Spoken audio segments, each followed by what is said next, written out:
Hi, this is Konstantin from Aquarray. Welcome to another episode of tutorials on our Droplet Microarrays.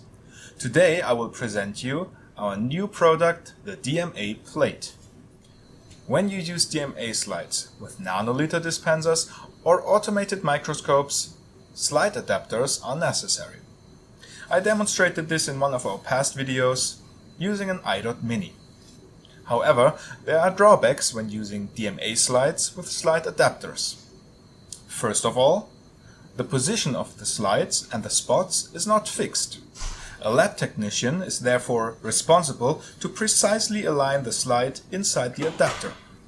Secondly, the adapter is not airtight. That means you cannot just put a lid onto this adapter and place it in an incubator. Thirdly, the manual handling is still a challenge, and real automation is impossible. Our new product line, the DMA-Plate, solves all of these problems. The DMA-Plate S comes with one DMA slide. The DMA-Plate Q holds 4 DMA slides.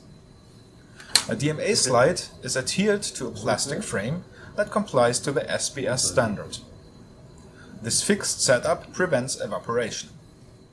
When assembling the DMA slide with the frame, we make sure that the slide is in an exact position. This way you can rely on the spots to be in the position they are supposed to be. Just like with a microplate, you can address the spots with your nanoliter dispenser or automated microscope. Similar to cell culture plates, you need to take some precautions when incubating your DMA plate.